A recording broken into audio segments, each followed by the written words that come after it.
Boa noite a todos e todas, sejam todos e todas bem-vindas e bem-vindos ao aqui a nosso canal do Agro Espírita. Hoje nós estamos felicíssimos em trazer o nosso querido irmão e amigo Bruno Quintanilha. Estava aqui perguntando a Elias quem era Elias, o famoso quem?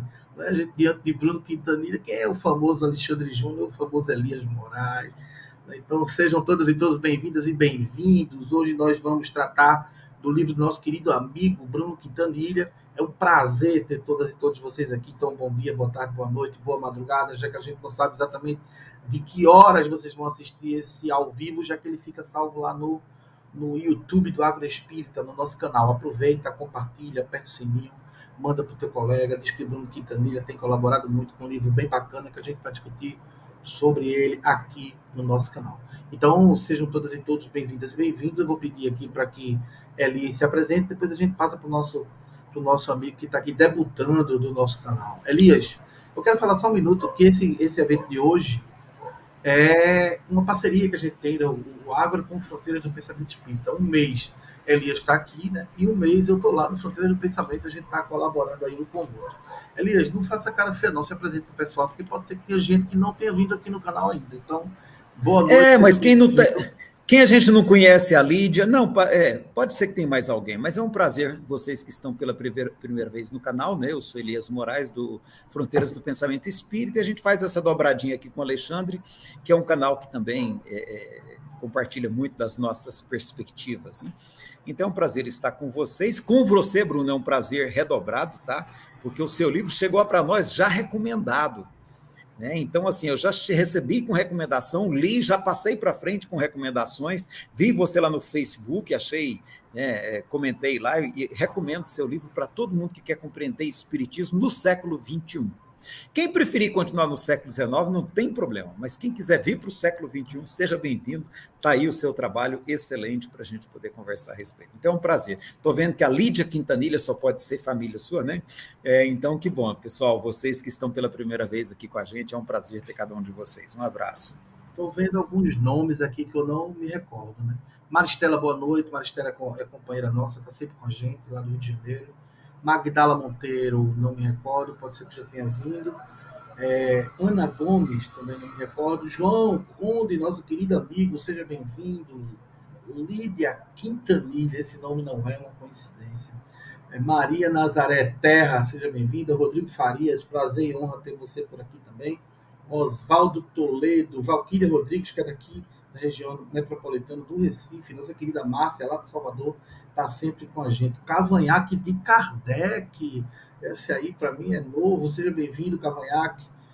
Cláudio Lopes, nosso querido amigo, seja bem-vindo. O Anderson Cursino e Elizabeth Ferreira, sejam todas e todos bem-vindas e bem-vindos.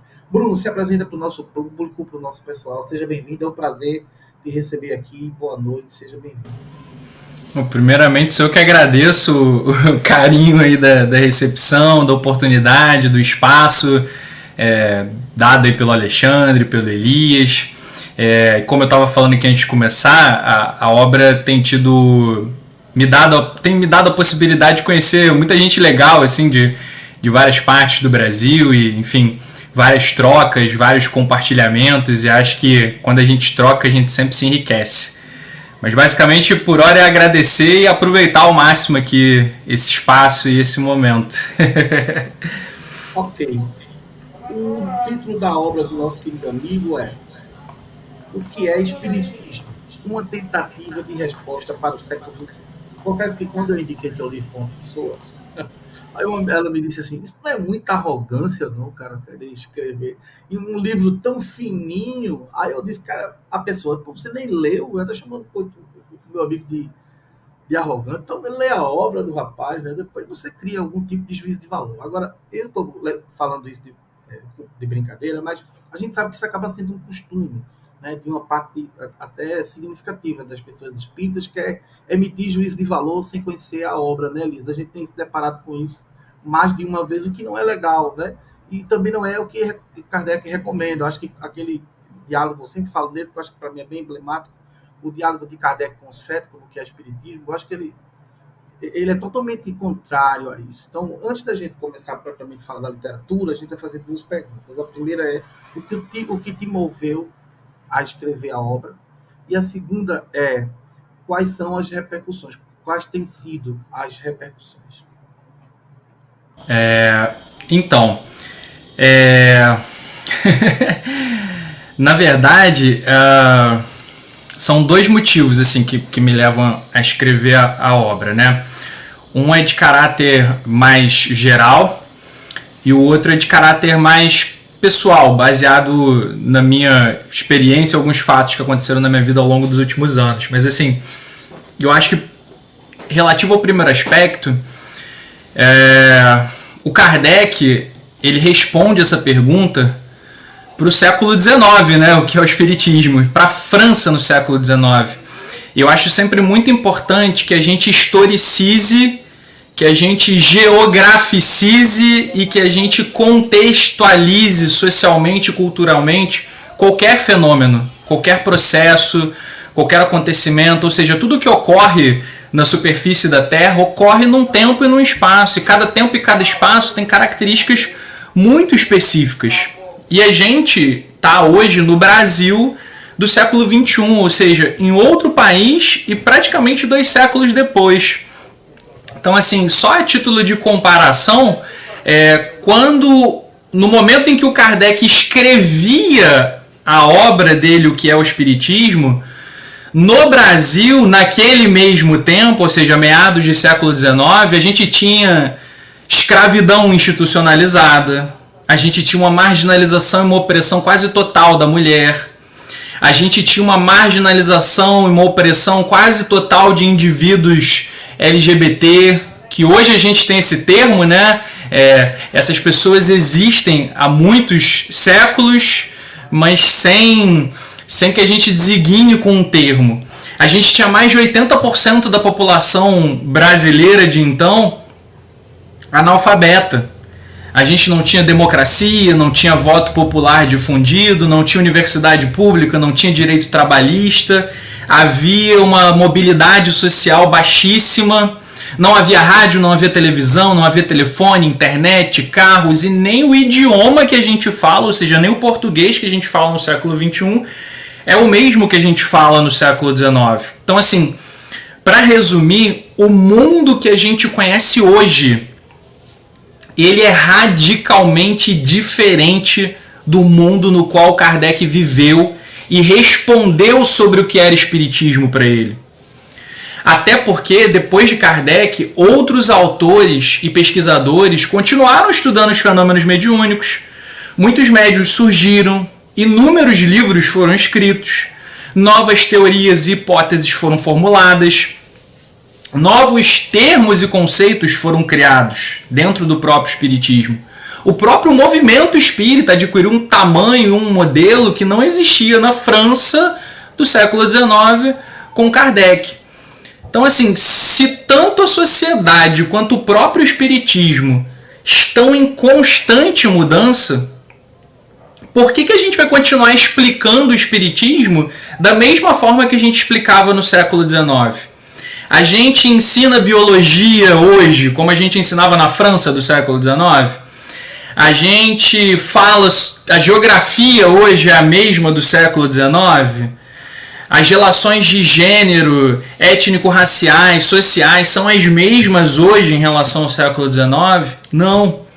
O mundo, depois da Revolução Industrial, ele vem passando por uma aceleração técnica e de mudanças culturais e sociais muito grande. Então, no panorama em que a gente está nos últimos séculos, 150 anos é muita coisa, é muita mudança. Então, a gente precisa estar sempre respondendo as perguntas de novo. E isso não é só para o espiritismo, isso é para qualquer campo do conhecimento. Daqui a 30 anos, obras têm que ser escritas novamente para refletir, para agregar coisas novas. Enfim, esse é o primeiro fator. Não sei se vocês querem pontuar alguma coisa. Eu quero. Eu já avisei para o Alexandre aí no off aqui, ó, que eu quero discutir exatamente isso antes de você responder a segunda, tá? porque eu acho que eu não fui tão habilidoso como você. Eu achei que você tem uma habilidade na sua escrita que é fantástica. Mas eu publiquei um livro que chama Contextualizando Kardec, do século XIX ao XXI. Né?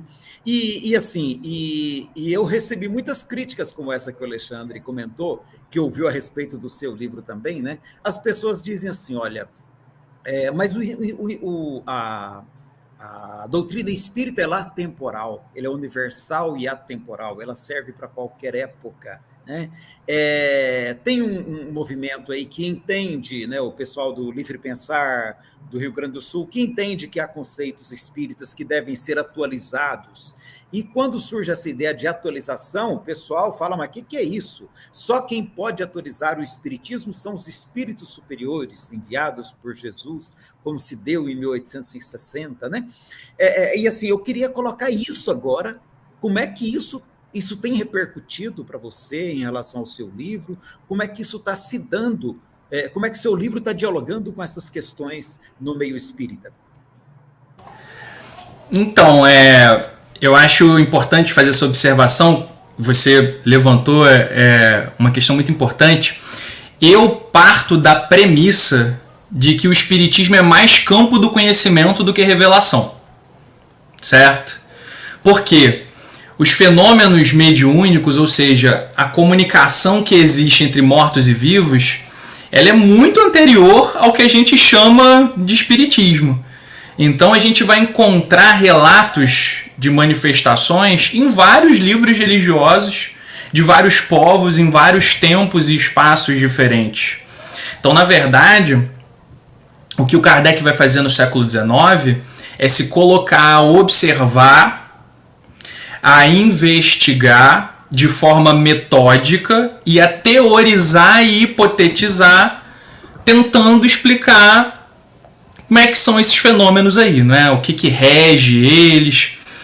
E a partir de você identificar que a consciência sobrevive à morte do corpo físico e é capaz de se comunicar, seja por meio da visão, da audição, da escrita, isso gera também um monte de perguntas filosóficas, né? Bom, de onde viemos, para onde vamos? Então, eu acho que o espiritismo, ele na verdade nada mais é do que a tentativa, inicialmente de uma pessoa, mas posteriormente de mais pessoas, de tentar teorizar e hipotetizar sobre fenômenos que estão postos e fartamente relatados e documentados. Então, na verdade, eu acho que é muito importante a gente tentar separar doutrina espírita dos fenômenos. A doutrina espírita, ela é a sistematização da tentativa de explicação deles e de reflexão sobre as consequências desses fenômenos. Mas esses fenômenos existem independentemente de doutrina espírita. Então eu acho que, na verdade, a grande contribuição que o Kardec e que o espiritismo trouxeram para a humanidade é você apontar de forma mais atenta para esses fenômenos e se colocar a estudar eles sem preconceitos, de forma séria, de forma aberta, de forma metódica. Enfim, eu acho que essa é a grande contribuição. Então eu parto da premissa, assim, é uma premissa pessoal, obviamente criticável, pode discordar, mas eu parto da premissa de que é muito mais um campo do conhecimento do que uma revelação. E assim, sobre as reações que tem tido acerca do livro, eu não tenho uma penetração muito grande no movimento espírita, inclusive nos últimos anos eu tenho me afastado um pouco do movimento espírita. Então até agora eu não ganhei, eu só tive uma pessoa que comentou exatamente isso, né? Kardec já escreveu sobre isso e tal. Mas aí a minha resposta para essa pessoa foi o silêncio. Mas fora isso, até agora as repercussões negativas não têm vindo muito. Mas aí eu queria só falar sobre o segundo motivo que me levou a escrever o livro, né? Que é por uma questão pessoal. Eu não nasci espírita. Minha primeira experiência religiosa foi na Umbanda, com a minha avó me levando. Eu cheguei no espiritismo aos 13, 14 anos de idade, com a minha mãe. E desde então eu fui acolhido numa casa espírita e, enfim, passei toda a minha juventude, todo o início da minha idade adulta. Eu cheguei com 13, 14 e hoje eu estou com 34 anos. Então eu estou há 20 anos no movimento espírita. Então eu cresci imerso na cultura espírita, no ambiente cultural espírita, do movimento espírita tradicional hegemônico. O que aconteceu foi que quando eu ingressei na universidade, e eu ingressei para fazer geografia, na primeira semana de aula eu me recordo que eu tive um estranhamento muito grande. Assim.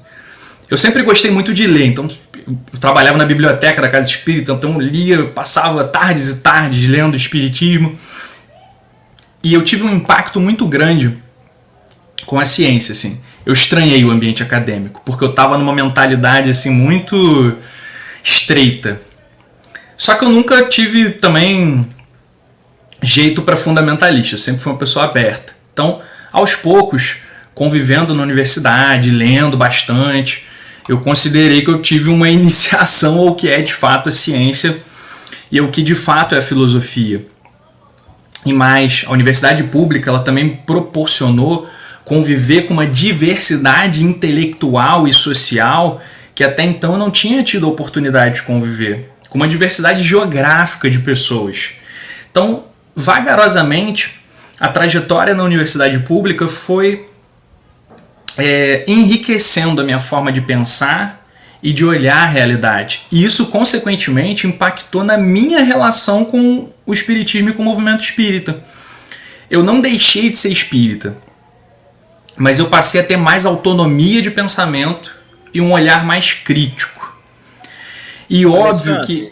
Atrapalhando ele só um pouquinho, você percebe que realmente a universidade é uma fábrica de ateus? O pessoal fala isso, né? Você vai para a universidade e você começa a questionar as coisas. Isso é péssimo. Ou é ótimo, não sei, né? E aí, quando eu volto assim com essa visão, eu sempre fui muito engajado, tá? Na casa espírita, no movimento assim bem local. Quando eu volto com essa visão, aí eu já voltei causando choque, né, nas pessoas. E olha que eu me considero uma pessoa muito moderada, tá? Assim, eu tô longe de ser uma pessoa radical. Mas eu também agora não deixo mais passar nada assim que eu discorde. Então, vou debatendo, vou ouvindo, vou falando. Então, eu continuo enxergando muitas coisas boas e úteis no espiritismo, mas passei a discordar de várias outras coisas, principalmente no movimento espírita, e a ter o hábito de questionar e de elaborar as minhas próprias reflexões e os meus pontos de vista, o que é chocante, o que é visto de forma muito ruim para quem está no meio espírita tradicional. Eu já ouvi a seguinte crítica: nossa, o Bruno tem ideia própria demais. Então, assim, para você ver que muitas vezes o movimento espírita atual ele se aproxima de um catolicismo assim, medieval, né? Então, eu acho que essa minha passagem da minha vida, ela me distancia do movimento espírita, mas me aproxima de um espiritismo mais livre, mais aberto e mais leve. Mais humano, né? Com menos culpa, com menos medo, muito mais acolhedor, né? Bruno, deixa eu aproveitar essa deixa. Porque, assim, para a gente vai mergulhar no teu livro, mas antes da gente mergulhar no teu livro, eu queria fazer uma pergunta, que foi uma curiosidade minha, Elias, antes de começar. Como é que você enxerga o momento social e político brasileiro? Por exemplo, a gente teve agora no STF algumas votações que são extremamente importantes, mas que o movimento espírita brasileiro ele não se mexe. Então, por exemplo, o STF julga... Não, se mexe na direção questionável, né, Alexandre? Vou chegar lá. O STF se julga se o crime de honra, como se a gente estivesse no século XV, sabe? Na Idade Medieval. O cara está julgando o crime de honra, ou seja, se o homem tem direito de matar a mulher, caso ele se sinta desonrado. Quer dizer, essa questão de se sentir desonrado vai depender de cidadão para cidadão. O que é que faz ele se sentir desonrado? Então, se ele alegar crime de honra, né, ele teria o direito de matar uma mulher. E isso é tão sério que a gente vai julgar isso via STF. O movimento espírita brasileiro não se manifestou. Nós vimos crimes horrendos, como aquele menino lá, aí no Rio de Janeiro, de 13 anos de idade, que foi sumariamente morto pela polícia. O movimento espírita brasileiro ele não se manifestou. Aí falou no aborto, aí o movimento espírita brasileiro ele busca se regimentar, inclusive de parceiros fundamentalistas para poder produzir política, mesmo quando ele diz que não é certo fazer política. A gente aprendeu, eu tenho 42 anos dentro do movimento espírita brasileiro, a gente aprendeu que a gente não deve fazer política dentro do centro espírita. Por exemplo, do aborto, eu insisto aqui que eu não sou a favor do aborto, mas eu não sou a favor da criminalização do aborto. Não acho justo que você criminalize uma mulher. Não acho justo que você não invista em política pública de saúde. Não acho justo que uma mulher rica possa abortar, né, sendo acolhido, mesmo sendo proibido, sendo acolhido e não exista investigação, né, nada que impeça que isso aconteça, enquanto a mulher pobre faz aí em clínicas clandestinas e coloca a sua saúde à exposição.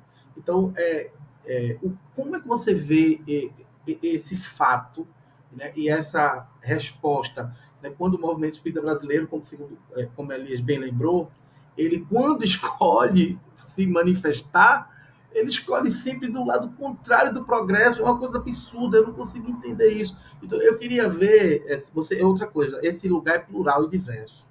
Então, Bruno Quintanilha, Elias Moraes vão discordar de Alexandre, e Alexandre não vai ficar com raiva de Bruno Quintanilha ou de Elias Moraes, porque aqui a gente entende que quando a gente discorda da ideia e o nosso afeto não é tocado por conta disso. Então, o espaço aqui é livre para que você concorde, para que você não concorde, não se sinta constrangido ou pressionado a dizer aquilo que a gente pressupostamente você acha que nós deveríamos ou gostaríamos de ouvir. Então, fique bem a cavaleiro, fique bem à vontade aqui, para você falar exatamente o que você pensa, o que você acha e o que você pesquisa. Não, eu tô à vontade, pode deixar. Eu acho que a cisão, acho que o marco que houve para mim na minha relação com o movimento espírita foi o bolsonarismo, né? Assim, quando eu vi a ascensão dessa mentalidade fascista, assim, e a institucionalização dela, né? E eu tentei reagir a isso de alguma forma e eu vi que a reação contrária assim, foi muito grande. Isso me chocou muito, assim, muito. E aí logo depois vem a pandemia, né? E foi um período para mim de muita reflexão, de muito debate assim, com pessoas muito próximas, né? De tentar pensar no que aconteceu. Então, eu diria que o livro, ele foi ao mesmo tempo, ele é resultado assim, de 3 coisas. Primeiro, o livro é a tentativa de materializar de uma forma estruturada e organizada a forma como eu passei a encarar o espiritismo.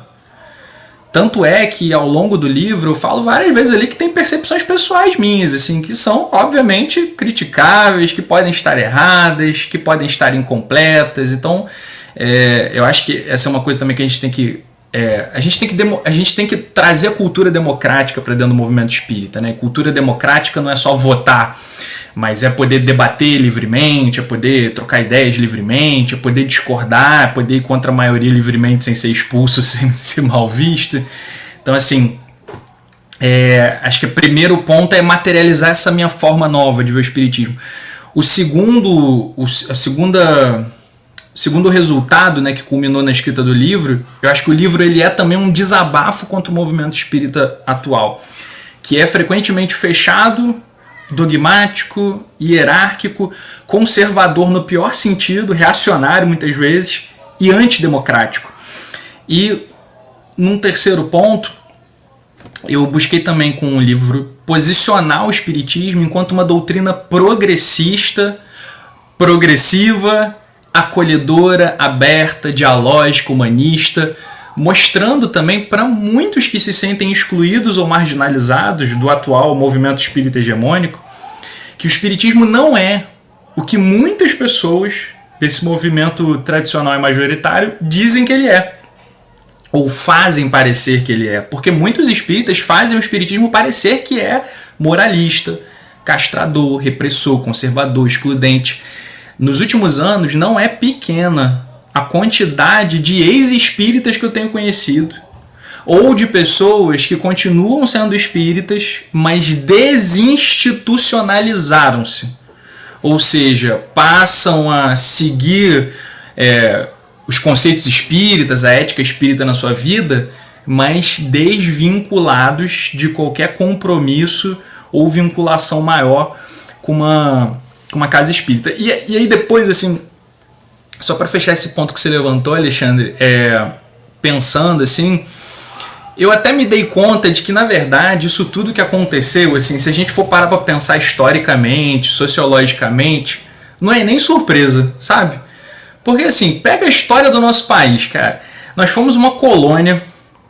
Durante 3 séculos nós tivemos escravidão. Então, assim, durante 3 séculos você podia sair na rua desse país e ver uma pessoa sendo chicoteada até a morte. Normalmente.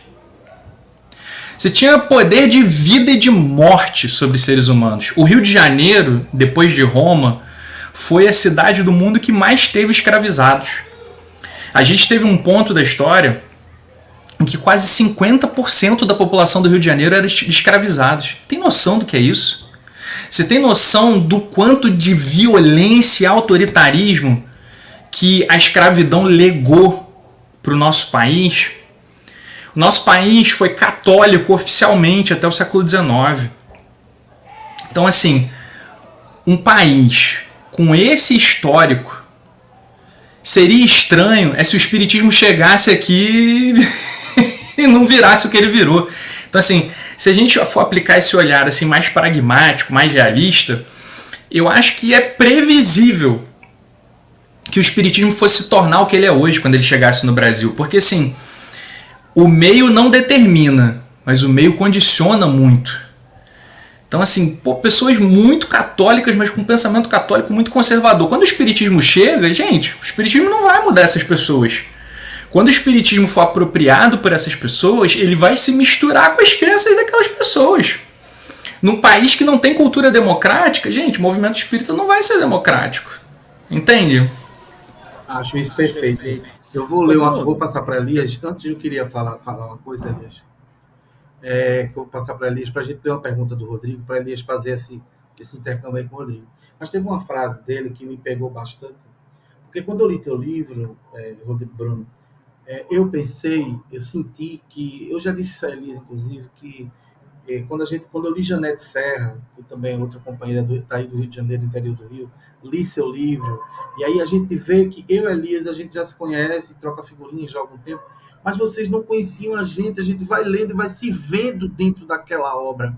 E isso é muito gratificante. E aí, quando você diz que o seu livro é um desabafo, eu digo que o meu primeiro livro é meio que uma catarse. Então, acho que até nisso a gente acaba... Elias é mais ponderado. É engraçado, embora ele tenha mudado, porque antigamente ele me dava aulas de ponderação. Até um certo dia que ele disse, Alexandre, eu não consigo mais fazer isso. A gente precisa realmente se posicionar, e eu dei uma risada. Mas, assim, eu aprendi muito com Elias essa coisa de ponderar, só que eu não quero mais ponderar para adoecer. Eu preciso dizer que essa ponderação, às vezes, é a forma com que a gente aprendeu de forma igrejeira, que a gente precisa estar o tempo todo se contendo, como se a gente não tivesse o direito de ter uma opinião diferente. E a gente tem o direito de ter uma opinião diferente. Então, achei que quando você falou assim, foi um desabafo, eu lembrei de mim, assim, sabe, Elias? Desculpa eu ter falado. Mas eu lembrei de mim, da catarse, que é o primeiro. O segundo, ela é só a metade de uma catarse, a outra é uma proposição. Acho que a tendência é que a gente vá se liberando disso. Elias, tem uma pergunta aqui do Rodrigo, eu vou passar para você, porque você faz a pergunta e já emenda aí com o nosso querido Bruno.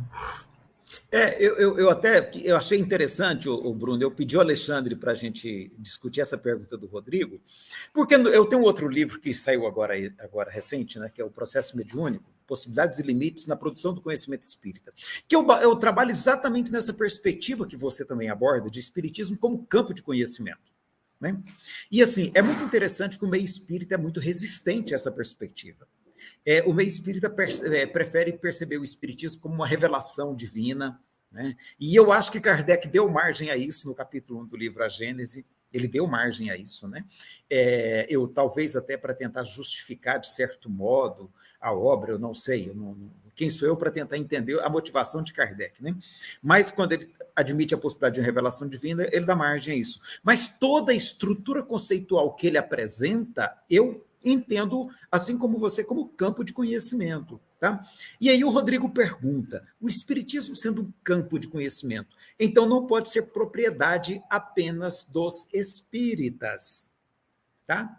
Então, e ele coloca a pergunta, o que falta para esse campo ser reconhecido para além dos fiéis? Aliás, você não acha que já está sendo reconhecido, porque a academia já está absorvendo muito dessas preocupações científicas que Kardec apontou? Como é que você percebe essa questão do Rodrigo aí, por favor? Primeiramente, saudar o Rodrigo, é o companheiro lá do grupo que eu frequento aqui no Rio de Janeiro, que é um grupo familiar, né? A Magdala, que está aí também, a gente se reúne na casa de um dos integrantes e lá a gente faz as reuniões. Então, primeiro, a observação da Alexandre, assim, é falar que é muito bom a gente ouvir que tem outras pessoas que pensam igual a gente em lugares distantes, que a gente tem a certeza de que não tá maluco, né? Eu fico muito feliz quando eu começo a ver pessoas que pensam igual e estão longe de mim, que eu falo, bom, pelo menos eu não endoideci, né? Não sou o único. Se eu estiver doido, não sou o único. Né? Pelo menos é uma doideira mais complexa, né? Mas sobre isso que você falou, Elias, assim, tem até um artigo que eu escrevi no ano passado, humanizando o espiritismo e o movimento espírita, etc. Eu acho que a gente tem um hábito que é muito, muito próprio do ambiente religioso e que é ruim e que é antigo, que é do endeusamento e da desumanização das figuras públicas ou das figuras que se destacam. E isso já vem lá desde o Antigo Testamento, né? Quando narra lá que Moisés vai para a montanha, o pessoal faz um bezerro de ouro para adorar. Então, assim, Kardec foi um ser humano, gente. Kardec foi um ser humano que viveu, não tinha internet, não tinha TV. Ele estudar naquele tempo era muito mais difícil, né, gente? Se comunicar, trocar. Nossa Senhora, tudo era muito mais difícil naquele tempo. Então, assim, é óbvio que Kardec foi muito limitado pelo tempo e pelo espaço dele. Eu me lembro uma vez, foi uma reunião mediúnica recente, que um espírito autor, assim, relativamente conhecido, ele se manifestou e falou que hoje já teria escrito os livros dele todo diferente. Sim, e assim, se a gente for para pensar, vocês e eu, há 20 anos atrás, a gente era igual? Não. Então, assim, se numa mesma encarnação a gente já não escreve, ou se expressa, ou pensa da mesma maneira, gente, quem dirá um espírito que morreu há 200 anos? Então, assim, eu acho que é muito importante a gente ter em mente de que todos os espíritos estão em evolução. Todos. Inclusive Allan Kardec. Então, assim... Me perdi um adendo. Aí eu acho que completa um pouquinho essa pergunta, aí você fica à vontade. Vocês não têm a sensação, Elias, também, que o progresso é um dos conceitos base desse campo do saber do espiritismo, certo? Mas não se aplica ao próprio espiritismo. Nós concordamos com isso, né? Concordamos. Mas percebe que a sensação que a gente tem é que os próprios espíritas não querem que o progresso contemple o próprio espiritismo. Eles querem, você coloca o espiritismo numa redoma e aliena ele desse mesmo processo que está dentro da base estrutural de conhecimento, da base de saber, que norteia o próprio estudo do sujeito. Isso é tão surreal. Vocês percebem isso? Isso é uma coisa também da minha loucura individual. Uma dissociação cognitiva. Se aplica a tudo, menos ao próprio espiritismo. Fala aí, Bruno. Mas, então assim, o Kardec tinha as contradições dele. Tanto é que ele vai e volta nas obras dele, gente. No Livro dos Espíritos, o Kardec faz um debate filosófico com os espíritos por meio da mediunidade. Gente, tem um trecho na Revista Espírita de 1866 que é muito interessante. Eu não estou com ele aqui agora, não vou parar aqui para pegar o Livro dos Espíritos lá na sala. Mas que o Kardec ele fala que o Livro dos Espíritos não é algo definitivo sobre o espiritismo. É um debate, gente. Um debate que ele resolveu registrar e compartilhar. Então, tem um trechinho também no Livro dos Médiuns, depois eu posso indicar com exatidão, que o Kardec fala que o livro dos Espíritos está longe de esgotar a série de questões possíveis e que a gente deve continuar, né, conversando com os espíritos, ou seja, enquanto campo do conhecimento, a gente precisa continuar dialogando e debatendo com os espíritos por meio de um método, de uma organização, etc. Enfim, o Kardec tem as suas contradições, ele vai ir, ele vai voltar, ele vai mudar de pensamento nas obras, ele está muito influenciado pelo tempo dele, enfim. E aí, para ir para a pergunta do Rodrigo, que assim, o que falta para que esse objeto de estudo, que são as manifestações dos mortos por meio dos vivos, é um objeto, é um fenômeno da natureza. O que falta para isso ser apropriado de forma séria pela academia? Eu acho que o movimento espírita atual, ponto 1, não contribui para isso ao encarar o espiritismo de uma forma religiosa, dogmática e fechada. Então esse é um primeiro momento, né? Um segundo momento é que assim, a academia também tem seus preconceitos, né, gente? Assim, não vamos colocar os cientistas, que também são seres humanos, num pedestal. Tem muita gente na academia fechada também, que beira o dogmatismo, que beira o preconceito. Então, assim, a postura científica e filosófica, ela deveria ter sempre abertura e muita curiosidade. Mas nem sempre é assim. Mas eu acho que um ponto de virada foi o lançamento daquele livro lá do Alexander, Ciência da Vida Após a Morte. Eu li aquele livro assim, fiquei muito intrigado, porque eu achei ele muito bem fundamentado, assim, né? Muito bem embasado, ele traz muitos relatos de estudos, e aí, inclusive, eu fiquei impressionado com a quantidade, inclusive, de artigos e de pesquisas acadêmicas que já existem, inclusive no exterior, sobre essa questão da comunicabilidade, da dualidade cérebro-mente, da sobrevivência da consciência depois da morte do corpo físico. Então eu acho que é o pessoal da UFJF, né? Eu acho que já existe um movimento, né, da academia, separadamente do espiritismo, da academia tentar assim começar a estudar esse objeto, né? Eu acho que o espiritismo poderia estar contribuindo mais, mas ele contribui muito menos no campo do conhecimento para essa apropriação desse objeto pela academia, pela postura que ele tem enquanto movimento.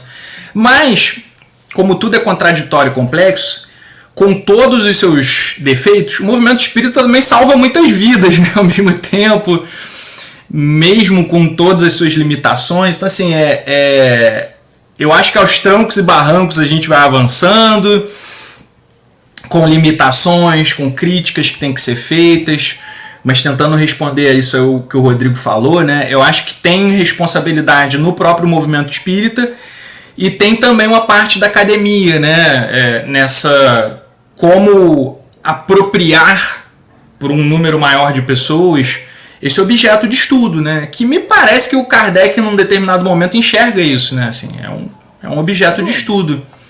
Ô, Alexandre, deixa eu cutucar mais o Bruno desse ponto aqui um pouquinho. Eu sei que você tem umas perguntas muito boas para ele, mas esse ponto que o Rodrigo levantou, eu achei ele muito interessante. E assim, você não acha que pesquisas como, por exemplo, o Ian Stevenson conversou, e agora tem o Jim Tucker como sucessor dele, né? Os estudos da doutora Elizabeth Kübler-Ross, que hoje tem o Sam Parnia dando continuidade na área de experiência quase morte.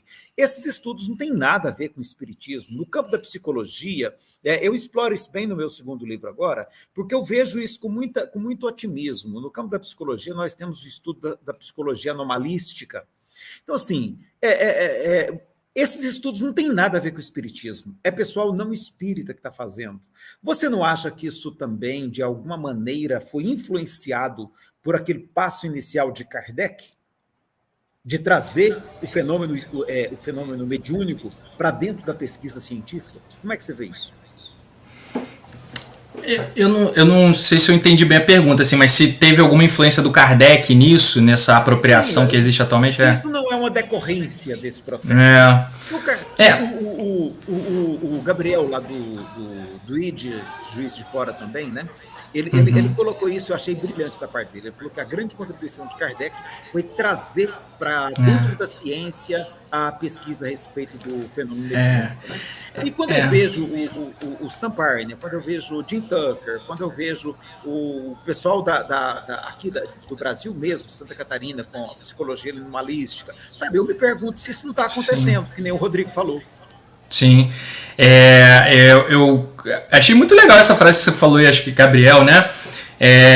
Acho que do ponto de vista acadêmico, essa é a grande contribuição do Kardec, assim, é chamar a atenção de forma séria para esse grupo, para esse conjunto de fenômenos. E assim, para a gente não esquecer também, né?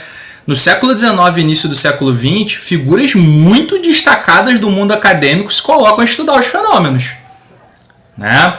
Então a gente tem, por exemplo, William James, né, que é um autor na psicologia, né, famoso, né, nem meu campo é psicologia, mas a gente tem, por exemplo, na Inglaterra, Oliver Lodge, o Leon Denis, William Crookes, no capítulo 1 do... Até o Victor Hugo. Victor Hugo. No capítulo 1 do livro No Invisível, o Leon Denis ele faz um estado da arte fenomenal, assim, dos autores que estavam estudando os fenômenos em final do século XIX e início do século XX. Então, assim, era muita gente e nomes de peso, né? Então, assim, o Kardec ele começa, mas outros continuam e parece que a gente tem um hiato, né? Aí entre o início do século XX, uma parte do século XX, enfim. Vale a gente também pontuar, né, que a ciência institucional hoje ela é muito materialista, né? E, assim, até certo ponto justificável, né? Porque a ciência surge depois de um período de muito fechamento da igreja, né? De dogmatismo, de teologia, Então, assim, é até compreensível que a ciência seja conservadora num certo sentido e materialista nesse sentido cético, né? Por conta de tudo que veio antes, né? Mas, com certeza, assim, nesse que você levantou, o Kardec é um grande iniciador, outros continuam, né? Eu acho que o Hermínio tem um trabalho assim, muito interessante de pontuar também, né? De trazer referências bibliográficas, ele lia muito, né? Em outras línguas, inclusive, mas me parece que, na atualidade, essa tendência de apropriação do fenômeno não é do espiritismo, porque o espiritismo é um fenômeno social e cultural, E político. e político, que aborda esse mesmo objeto de estudo, né? Então acho que agora está voltando isso, né? Essa atenção da academia para esse objeto. Eu acho interessante a gente pegar nesse ponto para eu poder entrar na nossa no que a gente planejou, embora seja uma trilha e não um trilho, então a gente pode permear por ele ou não. Mas assim, em cima disso que o Elias perguntou, que ele escutou do nosso querido Gabriel, eu fico pensando no retrocesso que foi a forma com que ele foi tratado no Brasil. Então, assim, a gente vinha numa perspectiva, assim, nós tivemos toda uma oportunidade de dar continuidade a isso e por toda a estrutura social que você já falou aqui, que era a realidade brasileira à época, no século XIX, nós preferimos dogmatizar e tornar o espiritismo mais uma religião tradicional. E perdemos a possibilidade de criar esses links. Eu vejo isso muito nítido, posso até estar cometendo um engano, mas a dogmatização do espiritismo no Brasil, ela é a grande responsável por nós não darmos continuidade a isso. E hoje a gente tem coisas assim muito pontuais, né? Quando a gente fala de pesquisa acadêmica, quando a gente fala de produção de ciência, quando a gente fala de produção de conhecimento, a gente tem assim. E aí também eu preciso entrar nessa questão porque eu acho que você foi muito feliz, porque tem muito cientista querendo dar carteirada também, né? Aí dá a carteiradazinha ali do lado de cientista, e aí ele acha que tem todo o conhecimento do mundo e que pode falar sobre tudo, assim como tem muito médium, muito palestrante que também acha que pode falar sobre tudo, tem muito cientista que acha que pode falar sobre tudo, inclusive sobre coisas que ele mesmo não pesquisa. Então, eu acho que isso é uma coisa que, para mim, ela é bem interessante. Mas uma coisa que me chamou a atenção quando eu li seu livro, e eu até comentei isso com Elias, e eu acho bacana a gente discutir aqui, que a sensação que a gente tem é que você não conhecia esse movimento instituído, progressista, vamos dizer assim.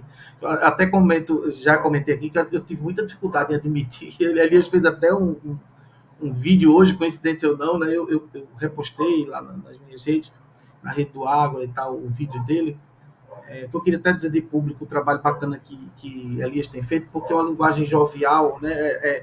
O TikTok é uma linguagem jovem, assim, o vídeo curto é uma linguagem jovem. Eu acho que a gente está o tempo todo pensando em como levar o espiritismo para a camada jovem, para a camada mais jovem da sociedade e para outras camadas que não a classe média, onde o espiritismo está incrustado. E eu acredito que esse caminho que Elias tem feito, e feito com muita qualidade, é um caminho muito bacana, é um caminho que reverbera. Eu acredito muito nesse trabalho que está sendo feito. Eu queria dizer de público o quanto eu acho bacana. Mas a sensação que a gente tem é que você não conhecia. Eu acho que isso torna ainda mais legal o livro, porque assim, ele não nos conhecia, né? Não tem nenhum compromisso. E nem a gente conhecia ele, né, Alexandre? Nem a gente conhecia você. Né? Então, nós temos 2 livros, eu tenho 2 livros escritos, Elias tem 2 livros escritos. A Janete não conhecia a gente não conhecia a Janete. Eu acho que você não conhece a Janete. E é isso que eu acho bacana, porque não tem lá o Arthur Conan Doyle diz que é o período da invasão organizada, né? Que é uma forma romanceada de enxergar aquele momento. Mas eu acho que isso é muito bacana, porque a gente pode usar até aquilo que os próprios tradicionais gostam de dizer, que é o controle universal do conhecimento. E aí a gente pode usar isso como um instrumento para dizer, olha, não sou eu que estou falando, não, eu nem conheci o tal do Bruno, não, que está lá no Rio de Janeiro, e escreveu um livro que está dizendo as mesmas coisas que eu, que disse as mesmas coisas que Elias disse, que fala a mesma coisa que o Signatis fala, que fala a mesma coisa que a Janete Serra está falando, que já falava as coisas que a Ana Cláudia Laurindo também já falou, e quer dizer, tem um monte de gente produzindo conhecimento. Eu queria que tu falasse dessa sensação, assim, porque quando eu conheci os Girassóis, eu já contei essa história aqui, eu achava que o Ágora estava sozinho no universo brasileiro. Aí eu conheci os Girassóis. Meu Deus, eu não estou só. Aí o Coletivo Girassóis lá de Fortaleza. E fui para o Fórum Social e disse, pronto, eu achava que era uma ilha, hoje eu já entendo que sou um arquipélago. E cada dia que passa eu consigo ver que esse arquipélago é muito maior do que o meu barquinho consegue visitar, né, as ilhas. Então, quiçá no futuro sejamos um continente. Eu queria saber qual é a tua sensação, e depois a de Elias, com relação a isso. Se Elias teve essa mesma sensação quando leu teu livro, e a partir dessa discussão aqui, o que é que tu pode falar sobre isso? Eu conhecia muito por alto, né, alguns grupos, assim, o Ágora eu conhecia por alto, mas não cheguei a acompanhar, assim, aprofundar. O Alexandre veio conhecer mais recentemente, o Elias mais recentemente ainda, que eu comecei a seguir nas redes. Eu acho isso muito interessante, porque mostra pra gente que existe um espírito do tempo permeando as coisas aí, né? Me parece que, não é? Assim, quando algo semelhante começa a surgir em diversos pontos geográficos que não necessariamente tem conexão simultaneamente, isso quer dizer pra gente que existe algo, né, começando a efervescer. E aí eu diria que existe até uma explicação também histórica, geográfica e sociológica para isso, assim. Que tem a ver com a expansão e difusão da educação pública e da educação superior no Brasil. Porque a partir da década dos anos 2000, né, principalmente, né, com a expansão que a gente tem, a política de cotas, por exemplo, étnico-raciais, de renda, de escola pública, muito mais pessoas conseguem adentrar o universo acadêmico e conseguem prolongar a sua escolarização. E aí eu entro no seguinte ponto, que para mim o movimento espírita hegemônico tradicional hoje, ele precisa muito mais ouvir sobre história, geografia, psicologia, sociologia do que sobre espiritismo. Inclusive a Ivone, ela relata isso lá naquele livro Pelos Caminhos da Mediunidade Serena, que os guias dela recomendavam a ela não ler só livros espíritas, pois isso limitaria a percepção e a contribuição dela para com a própria doutrina. Só que falaram isso há muitas décadas atrás, né? Então, assim, eu tenho a impressão hoje de que o espiritismo, conforme ele é apropriado por boa parte das pessoas, ele está ultrapassado. Tanto é que se a gente pega um Brasil coração do mundo e vai discutir com um historiador, assim, a gente vai ser demolido. Se eu pego uma mensagem de um livro assim que escreve não odeie, e eu vou conversar com um psicólogo, eu vou ser demolido. Nós fomos ultrapassados, nós fomos tratorados pela ciência porque a gente não acompanhou ela enquanto movimento, gente. Eu fico vendo esses livros de mensagens, e esse é meu próximo projeto de livro, assim, escrever um livro de mensagem curta.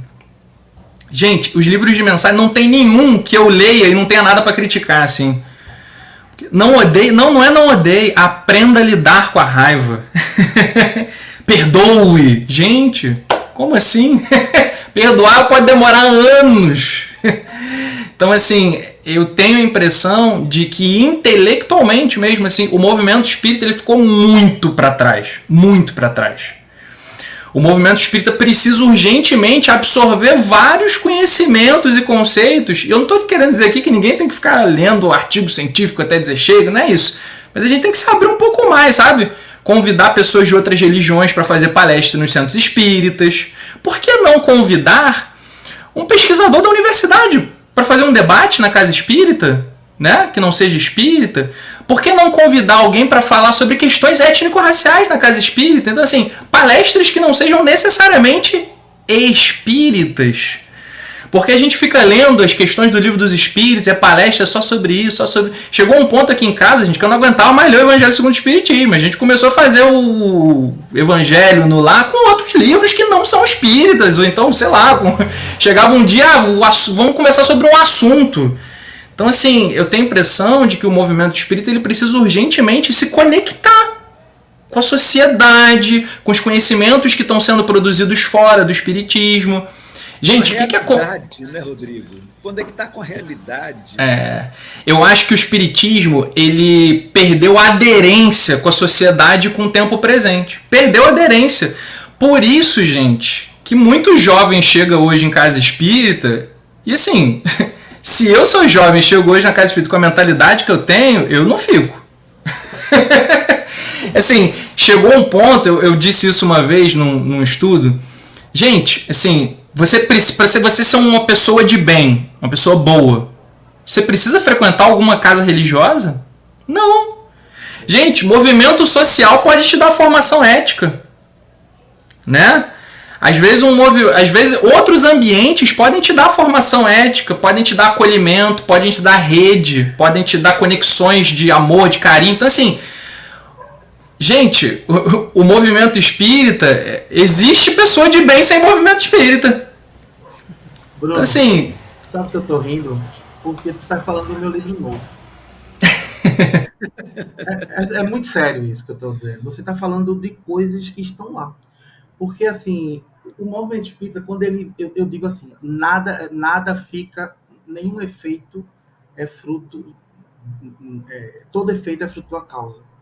Então, o efeito dessa alienação que você narrou aí, historiográfica, né, também de geografia, de política, de cultura, é da proibição de se falar de política social dentro do centro espírita.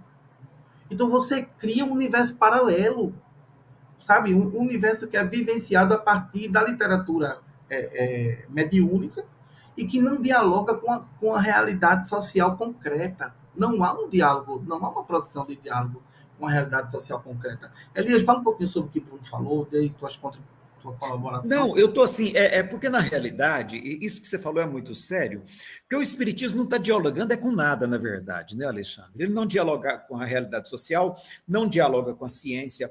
Há uma arrogância no meio espírita, e eu adorei o seu livro, porque você não entra nisso, pelo contrário, você tenta desconstruir isso.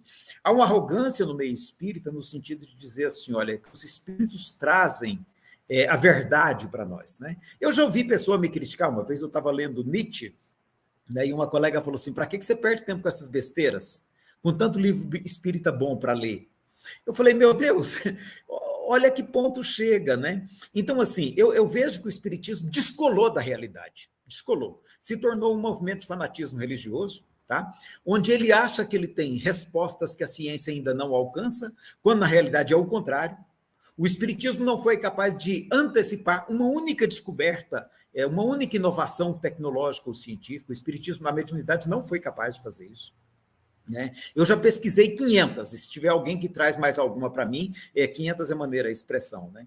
Me tragam, porque eu vou pesquisar também. Até hoje eu não achei uma antecipação que a mediunidade pudesse ter trazido.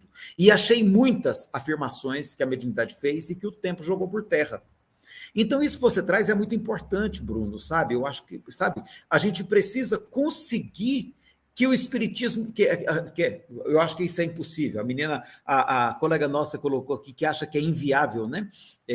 Quem foi aqui, quer ver? A Maristela, ela colocou, acha que é inviável um diálogo mais profundo, né?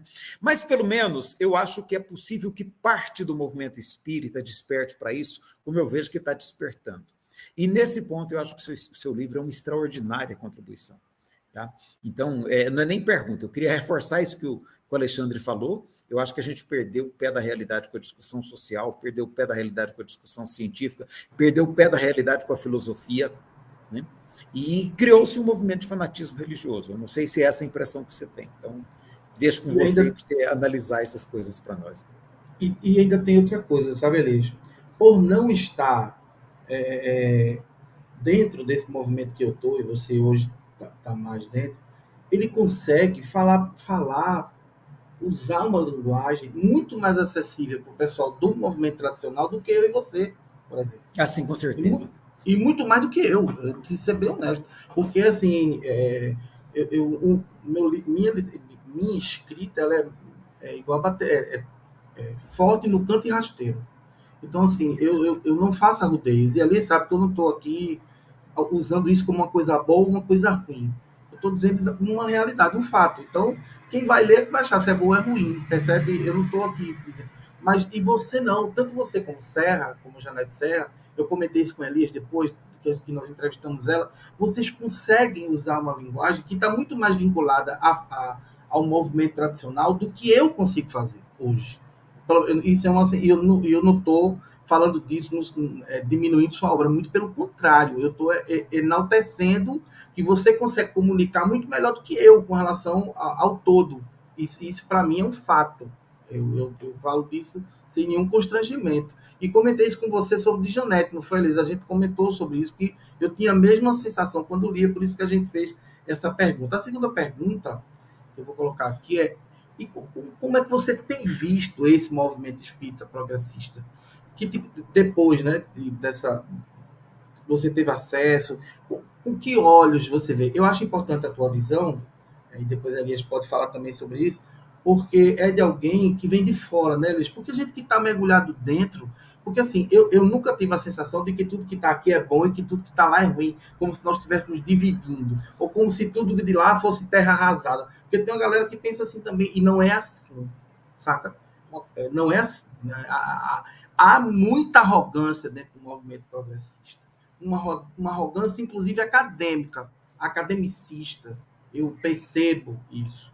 E eu queria ver como é que você vê isso. Acho que a tua opinião para nós ela é bem importante, porque você não está fincado, ou pelo menos por enquanto, eu espero que depois se finque, né? É só uma brincadeirinha, né? Mas pelo menos por enquanto você não está fincado, né?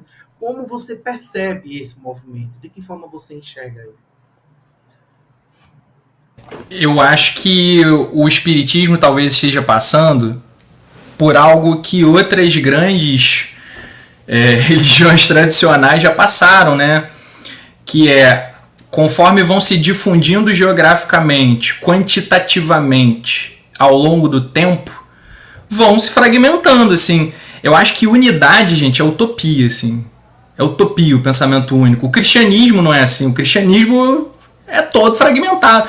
O Islã, gente, o Islã também não tem unidade, assim como nada que seja cultural, que seja religioso, nada tem unidade.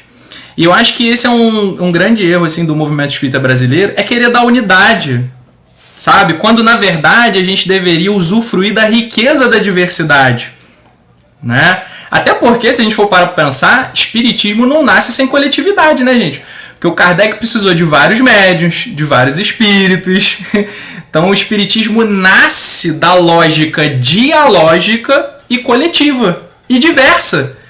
Porque lá no Livro dos Espíritos, gente, tem espírito católico dando comunicação, tem espírito de protestante dando comunicação, tem espírito de cientista, de judeu dando comunicação. Então, assim, no fim das contas, o espiritismo nasce nessa lógica. Diversidade, dialogicidade. Então, eu acho que, na verdade, o espiritismo está, enquanto movimento, está começando a amadurecer mais. Porque o espiritismo é muito jovem, né, gente? Historicamente, a gente tem o quê? 180 anos? O cristianismo tem 2.000 anos, assim, 1.900 anos. O islamismo surge no século VII, né? O budismo é muito antigo. Então eu acho que a gente está começando a passar agora pelo que outras doutrinas já passaram. Então, assim, historicamente, parece que a gente também não está nem fazendo um caminho inédito, não. Parece que a gente está fazendo um caminho que outros fizeram. As divergências estão começando a surgir de forma mais robusta. A partir do surgimento de grupos divergentes, começam a se criar redes entre esses grupos, né?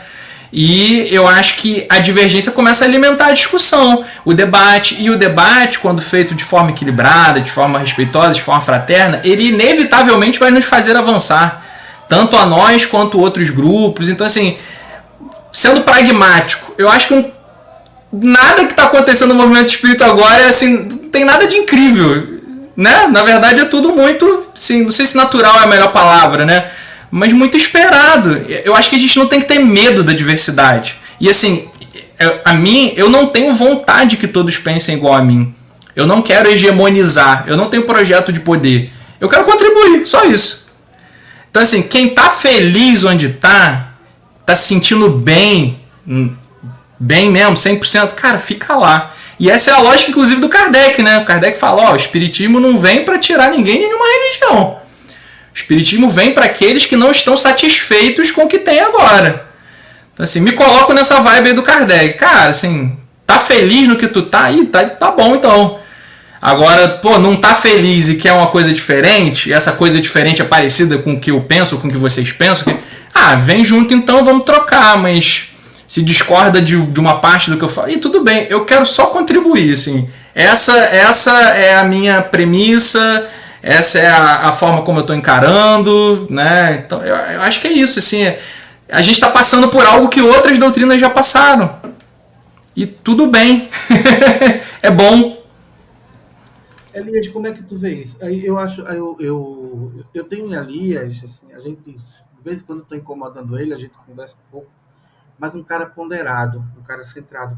Uma coisa que assim, eu sempre deixei muito evidente que eu tinha uma preocupação muito grande com essa coisa do rompimento, com essa coisa da imposição. Eu, como pedagogo, não consigo ver nenhum processo educativo que se dá pela opressão ou pela imposição, mesmo que essa opressão seja progressista.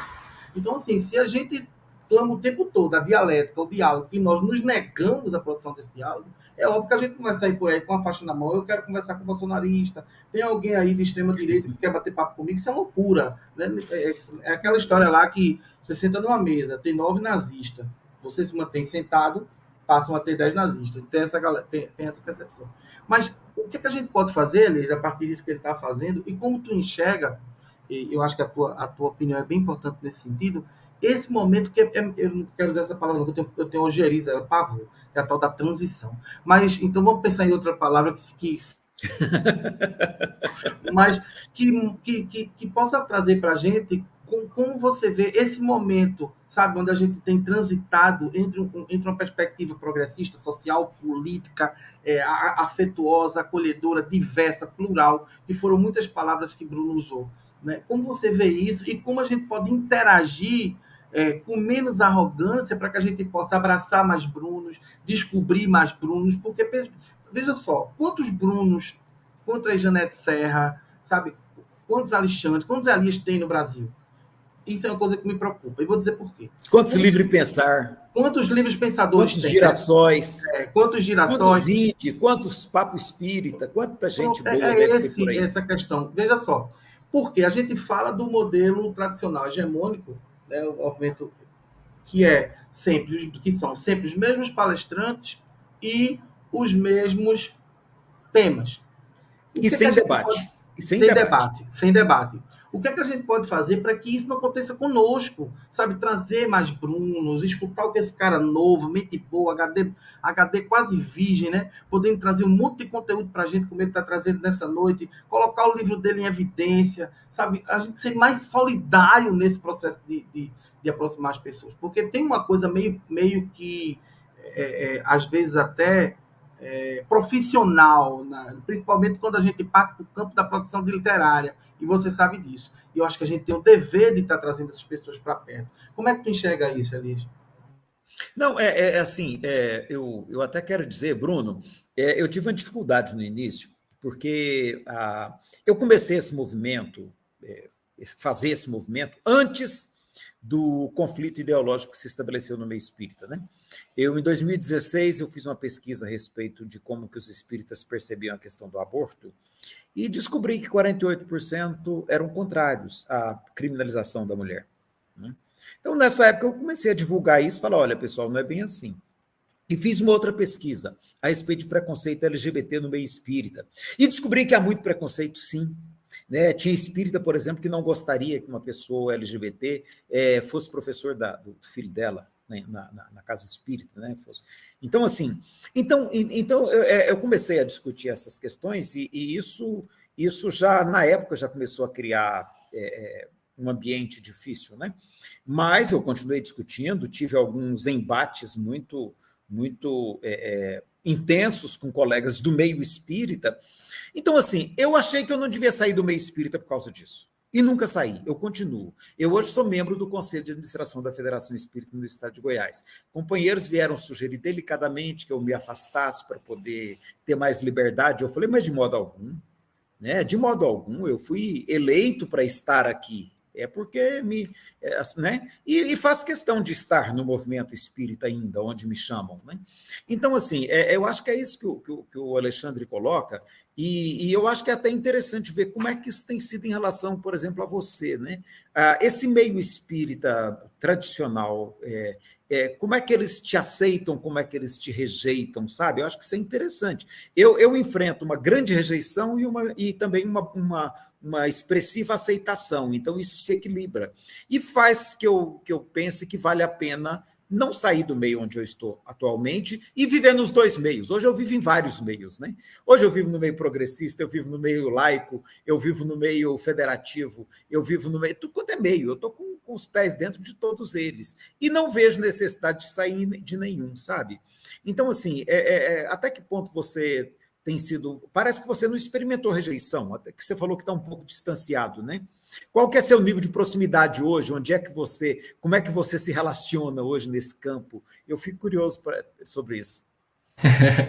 Isso que você falou, que o seu movimento me lembrou um versículo de uma carta de Paulo, que ele diz assim, fiz-me como tudo para todos, para por todos os meios chegar a salvar alguns. Não que nenhum de nós vai salvar ninguém, mas...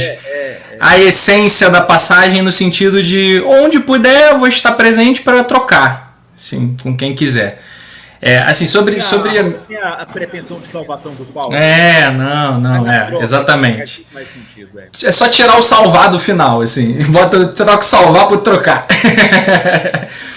Mas em relação a mim, eu nunca passeei por muitas casas espíritas. Fazia palestra, mas não num volume muito grande, porque eu também não curto.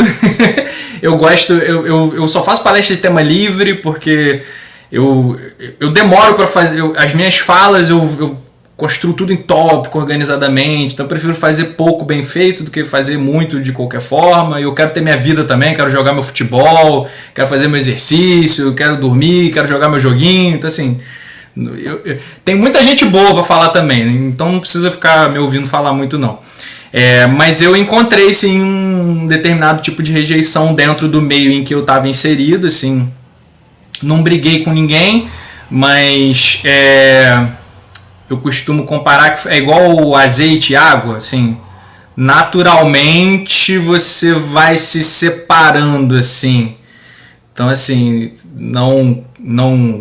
mais uma vez, não briguei com ninguém, mas naturalmente fui me afastando. E naturalmente alguns lugares deixaram de me chamar para falar. Então, assim, cara, onde me querem eu vou, assim, e onde tem espaço para eu ir, para eu estar, eu vou. Sobre o que o Alexandre falou, assim, cara, com quem é fascista, assim, declarado, não tem diálogo, porque não é possível. Agora, com quem é até conservador, mas não é fundamentalista, não é radical, e que quer conversar, assim, Bruno, vamos conversar? Vamos! Bruno, quer falar aqui pra gente? Eu já aviso, tema vai ser esse, vou falar sobre isso, beleza? Beleza, então tá. Então assim, onde me querem e onde também eu não vá me sentir mal, nem nada disso, eu vou. Né? Mas eu também não sou muito conhecido e também não faço muita questão de ser muito conhecido. Então vou escrevendo um artiguinho outro, livro agora. E eu acho que assim, antigamente eu ficava pensando assim, né? Eu falava, caramba, né? Tem que espalhar o espiritismo. E hoje em dia, eu sou professor, né, gente? E hoje em dia eu fico assim, cara, eu me sinto tão realizado sendo professor, fazendo o meu trabalho. Então, assim, eu acho que hoje eu estou contribuindo tanto para a sociedade de outras formas, sabe? Então, assim, eu acho que talvez a gente possa contribuir muito mais para construir uma sociedade altruísta, com mais justiça social, com menos preconceitos, com menos violência, com mais cultura democrática. Tem como a gente fazer isso por tantos meios, gente. Por tantos meios, né? Então a gente pega, por exemplo, hoje um Henrique Vieira, assim, sou um grande admirador dele. Mas se a gente pega personalidades assim, como por exemplo um Albert Schweitzer, que era protestante, gente, assim, eu acho que chega um ponto assim que determinadas figuras históricas passaram, que você transcende a fronteira da doutrina e da religião, assim, você está contribuindo para a humanidade ali, não importa onde você esteja. Então eu acho que isso também é um fator da arrogância espírita, né? De tipo assim, cara, eu posso não estar em nenhuma casa espírita, nem fazendo nenhuma atividade espírita e tornando o mundo melhor com isso. Para mim, hoje, o espiritismo é uma lente conceitual que me permite tentar explicar coisas que sem ela ficam difíceis de explicar.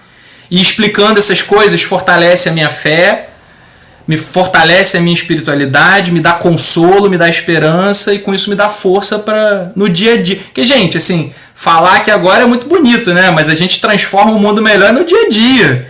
Na convivência no trabalho, na convivência na família, no nosso trabalho profissional. Então eu acho que eu descentralizei o espiritismo assim da minha vida. O espiritismo continua sendo uma ferramenta muito importante para mim, mas ele não tem mais a centralidade que ele tinha para mim. Entende? Eu acho isso maravilhoso para a gente começar a caminhar. Já passou de 1 hora de live. Quando você fala em lente, minha querida amiga Lídia, quando a gente fala de decolonialidade, Lídia Pimentel, lá do Coletivo Girassóis, de quem eu tenho um carinho e uma admiração muito grande, né? Quando ela fala de decolonialidade, a gente sempre fala dessa questão de que a decolonialidade é uma chave epistemológica. Ela tem essa coisa de produzir uma lente. Eu achei bacana você trazer isso para o espiritismo, porque é interessante a gente poder oferecer várias lentes. Sabe, um jardim de uma única cor não é tão belo quanto um jardim multicolorido, né? A beleza está exatamente na diversidade. E durante muito tempo, essa coisa, por eu ter passado muito tempo dentro do universo federativo, a gente percebe que muitas vezes o olhar federativo é a produção de um único pensamento.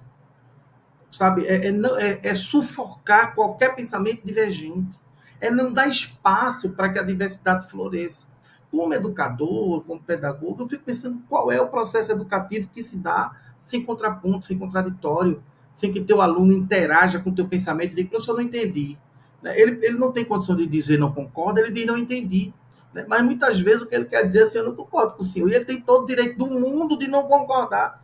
Né? Porque a gente aprendeu já, e graças a Deus que a pedagogia evoluiu um pouquinho, que o professor não é mais o único centro de produção de conhecimento em uma sala de aula. Mas nós já pensamos assim, percebe? Então, essa coisa de tudo que não nasce dentro do universo federativo não é espiritismo, gente. Só é espiritismo que nasce dentro do universo federativo. E isso é uma coisa que incomoda. Então, essa tua fala, para mim, ela é bem importante, Bruno, porque dá exatamente essa questão de nos dar o direito, Elias Moraes, Bruno e todo mundo que está aí, de ler meu livro e dizer assim, Alexandre, achei teu livro uma porcaria. Tudo bem. Cara, não há problema nisso. A gente não, olha, eu tenho duas coisas que eu acho que são super interessantes e que eu acho que, de alguma forma, elas estão sendo discutidas aqui. Não é nossa pretensão converter ou convencer. É nossa intenção convidar. E vão seguir os que desejam seguir. É assim que funciona o processo pedagógico, o processo educativo. E era assim que nós deveríamos ver o espiritismo a partir de uma perspectiva que tem como fim produzir autonomia. Autonomia até para o cara dizer que não quer ir comigo. Não quero ir com você, eu prefiro ir com Elias. Então, vai lá, tá de boa, tá tranquilo. Não quero ir com Elias nem com Alexandre. Vocês são dois coroas. Eu vou com o Bruno, que é um cara mais novinho, a cabeça tá fresquinha, eu prefiro ir com o Bruno. E isso é normal, é natural, é bacana, né? Por causa da diversidade. Eu ia fazer outra pergunta, mas eu não vou. Eu vou fazer o seguinte: eu vou fazer aqui o momento literário. Então, eu vou dar a cada um dos três autores a possibilidade de vender seu peixe, de apresentar seu trabalho. Não, assim, porque o objetivo é esse mesmo também, né? É divulgar, é mostrar o que, é que a gente está fazendo. Então, eu vou deixar Bruno por último, porque é o convidado. Eu vou pedir para Elias falar principalmente do novo livro, porque assim, a gente já falou dele aqui, eu já trouxe ali, já fui lá, mas eu considero muito importante essa possibilidade das pessoas conhecerem o que está sendo produzido. Porque senão é como se a gente pegasse a candeia e deixasse só o alqueire, né? Então, vamos disponibilizar esse tempo que sobra para as pessoas saberem como compram o livro de Elias, como compram o meu livro, como encontram o livro de Elias, como encontram o meu, como encontram o livro de Bruno e como compram. Então, eu vou começar por Elias. Elias Moraes. Elias Inácio de Moraes. Me diga aí, por favor, quais são esses livros, quando foram publicados, como as pessoas têm acesso a eles. Fala para nós aí, por favor. Bom, então controla meu tempo aí que eu tenho que ser breve. Bom, pessoal, na verdade, assim, eu separo tudo que eu escrevi até 2020, de 2020 para cá. Porque, na verdade, foi até um pouco antes disso. 2016 eu já comecei a mudar o perfil, né? Mas 2020 e 2023 foram publicações em cima de pesquisa. Então, eu parei de escrever em cima de opinião e passei a pesquisar espiritismo, né? Então, a primeira pesquisa foi uma pesquisa muito extensa sobre a obra de Kardec e do seu tempo histórico. Por isso que achei muito interessante, sabe, Bruno, a sua abordagem, porque eu pesquisei Kardec no tempo histórico dele para situá-lo no tempo histórico, trazer para o hoje e perguntar, e hoje, como é que está? Então, tem muita coisa que são da época, que nem você disse, 160 anos muda tudo, né? Então, no meu livro Contextualizando Kardec, eu abordo esse lado.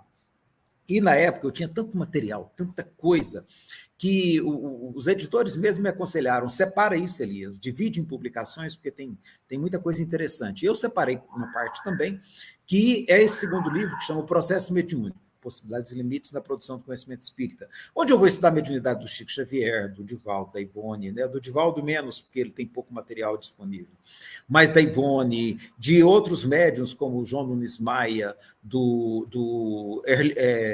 Hercílio Mais, né? E como é que a gente pode agora, porque também isso que você falou é muito sério, Kardec teve 4 anos para pesquisar mediunidade. O livro dos médiuns é resultado de 4 anos de estudo. E depois Kardec não publicou nada mais. Aí quem publicou foi o Botsano, foi o Aksakoff, foi o Richer, sabe? Foi esse pessoal, o Delane, né? E o pessoal espírita não conhece nada da produção desses pesquisadores. Então, eu pego tudo isso e vou falar, olha, vamos dar uma olhada no processo mediúnico agora sob o olhar disso aí, né? Sob o olhar da produção do Chico, que é uma produção que foi endeusada, ela foi romantizada. Teve um colega que comentou aqui, os livros mediúnicos do Chico foram considerados romances, né? Foram considerados como históricos, sendo que históricos eles não são.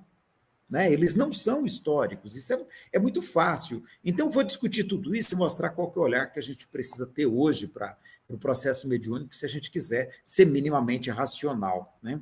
Então, são esses 2 livros que estão aí no mercado ultimamente. Inclusive, quem tiver com dificuldade para adquirir, gente, mas tenha curiosidade, vai lá no site da editora, que é a EFOS, que é a Associação Espírita de Pesquisas em Ciências Humanas e Sociais, da qual eu participo, né? Vai lá no site que tem um PDF disponível, não tem problema. Né? Então, o livro está disponível. Né? E está disponível para dialogar, que nem você falou, sabe, Bruno? Achei fantástico essa colocação, acho que é isso mesmo. Né? E quem quiser trocar ideia, estou lá no Instagram, estou no TikTok, tem os canais, né? O canal Fronteiras do Pensamento Espírita, que está tanto no Facebook quanto no YouTube, sabe? E vai ser um prazer estar dialogando, estar batendo papo, porque eu acho que a gente precisa, sim, fazer essas discussões. Alguém comentou aqui, né, que a gente tem que não abrir mão do confronto de ideias, né? Não abrir mão do confronto de ideias. E eu penso assim, sabe? Eu penso que enquanto tiver alguém querendo conversar, eu vou conversar sim. né? E vamos trocar ideia, vamos nos posicionar, porque eu acho que é assim que nós vamos cooperar, sabe? Cooperar com, não sei se essa palavra é adequada, com o avanço das ideias, né? Com as reflexões que estão sendo essenciais no mundo de hoje. Então, eu A fiquei gente muito vai feliz que propor.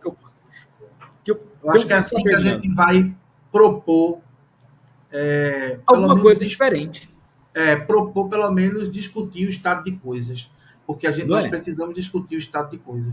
Isso aí. Eu fiquei muito Nós, feliz que o vídeo do TikTok hoje, Alexandre, bateu em 13 mil visualizações. Eu nunca tive pronto. isso. Eu compartilhei e Faz eu parte. compartilhei em todas as redes, do Ágora, minha, o meu canal de escritor, o meu canal pessoal, em todos. Acho que é importante esse trabalho de colaboração mútua, sabe?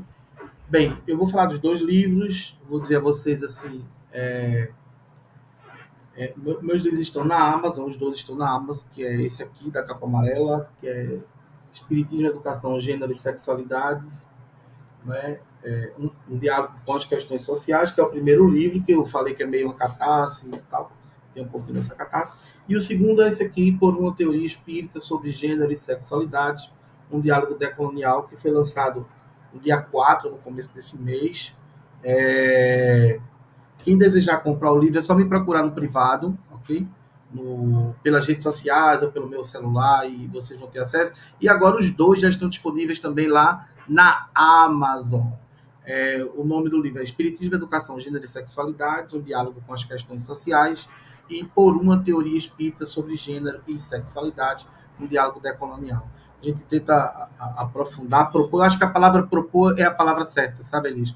Eu acho que é isso que eu enxergo na literatura do Bruno, na sua, na minha, porque na realidade a gente não é o objetivo, sabe, fazer com que as pessoas sejam robotizadas e pensem como a gente pensa. O que a gente quer mesmo é problematizar. E aí eu quero aproveitar, eu disse numa palestra no Centro Espírita que eu não estava ali para levar respostas, que meu objetivo enquanto um pedagogo freiriano era problematizar as questões.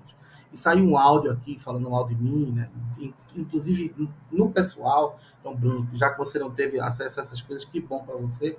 Mas saiu, né, no pessoal, e o cara dizia assim, ele disse lá na palestra que não estava no centro para solucionar problema, não, que ele estava lá para criar problema mesmo. Veja a percepção do sujeito. Mas isso é um fato, né? Contra fato, um argumento. O videozinho está aí para quem quiser ouvir. Então, isso acontece. Então, mas não é nosso objetivo criar problema, mas problematizar as questões que, durante muito tempo, foram colocadas embaixo do tapete e que não eram levadas em consideração e que, invariavelmente, elas provocam dores, violências e mortes. Porque as pessoas não conseguem entender, mas racismo mata. Violência contra a mulher mata.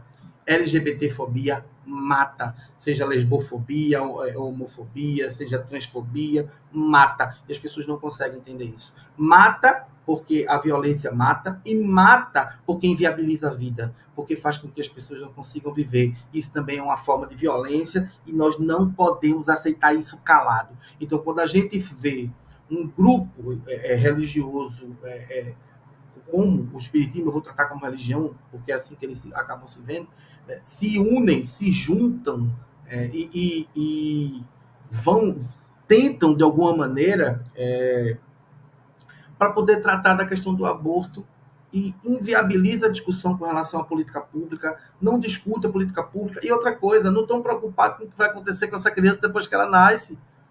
Eu disse uma pessoa que tem um grupo aqui em defesa da vida, eu digo, cara, por que tu não bota em defesa da vida intrauterina? Porque o teu grupo só se preocupa com isso. A gente precisa se preocupar com isso. Tá, tudo bem, então vamos dar saúde de qualidade, vamos dar qualidade de vida às mulheres, vamos fazer com que... Eu estou aproveitando esse, até peço desculpa por ter... Mas assim, a gente precisa tornar público esse tipo de posicionamento. Eu estava até conversando isso com a Elisa, acho que ontem, esses dias, porque os canais acabam não falando e a gente precisa verbalizar. Então a gente não tem saúde de qualidade para essas mulheres, a gente não tem política pública que as acolha, porque você quer dar sopa, enxoval, cesta básica, mas você é contra a política de distribuição de renda, de produção de igualdade social. Você é a favor do Estado mínimo. Então como é que você, sabe, é a favor é contra a descriminalização do aborto, mas é também contra as políticas públicas que cuidam da saúde da mulher. Então, eu queria deixar esse depoimento aqui, para que a gente possa entender cada coisa no seu lugar. Aborto não é assunto de religião, aborto é assunto de saúde pública, e as pessoas precisam entender isso, certo? Dito isto, abrindo esse parênteses aí para a gente poder deixar esse pensamento bem evidente, eu vou pedir para Bruno, se ele puder, bota lá no chat, tu já bota direto lá, os links, e tu vai explicar direitinho, por isso que eu te deixei por último, para tu ficar de boinha, como diz meu menino, de boinha, para tu explicar exatamente como se tem acesso ao teu livro, como é que a gente faz para comprar, como é que a gente faz para baixar. Eu sei que tem um monte de possibilidades e um monte de formas. Fala pra gente aí, Bruno, fica à vontade. Fala o nome do livro, se tiver como mostrar ele aí, mostra, aproveita. Deixa eu ligar aqui o som, eu tava me conectando aqui para eu poder comentar no chat. Coloquei aqui. Eu tenho um Linktree, que é como uma página que não foi publicado. Gente, eu não sei se eu tô... Eu coloquei no chat privado ali os... Não sei se consegue colocar aí, o Alexandre. Eu tô me embolando aqui. Lá no comentário. Mas assim, gente, o livro inicialmente ele ia sair por uma editora. Mas aí no meio do processo sempre foi um desejo meu, o livro tá aqui, ó. Sempre foi um desejo meu que ele fosse gratuito. Eu queria mandar ele em PDF para todo mundo, essa sempre foi a minha vontade. E aí depois eu conversei lá com o editor, ele entendeu de boa e eu fiz isso. Então eu fiz todos os registros possíveis, diagramei, contratei uma capista, inclusive agradecer a Larissa Correia, fez uma capa muito bonita. E aí eu mando em PDF para todo mundo. É possível também adquirir ele pelo site da Amazon, versão e-book. Eu queria colocar de graça, mas a Amazon não deixa. Então eu coloquei no preço mínimo possível. Se entrar alguma coisa eu dou para algum lugar, para alguém que necessite. E a versão impressa, você tem como adquirir ela por meio da editora Per Se. E eu não estou levando lucro nenhum. Eu coloquei lucro zero para mim, então sai a preço de custo. Só com o lucro da editora. Aí o livro sai mais ou menos a R$25, né? Mas é basicamente isso. Você pode mandar um e-mail para mim, quem quiser o livro, né? bruneliquinta@gmail.com. E eu publico artigos também já há uns 2 anos, né? Na Revista Spirit, do Conselho Espírita Internacional. Publiquei um artigo na Revista Internacional de Espiritismo esse mês, lá da editora Clarim. E já publiquei acho que 3 artigos no Reformador também. Então eu venho escrevendo artigos. E esse livro, gente, eu escrevi ele na pandemia, assim. Eu escrevi ele em umas 2 semanas. Só que eu tenho para mim que a produção literária ela tem que ser igual produção de padaria. Você tem que amassar o pão e botar para descansar. Aí depois você amassa mais um pouco e coloca para descansar.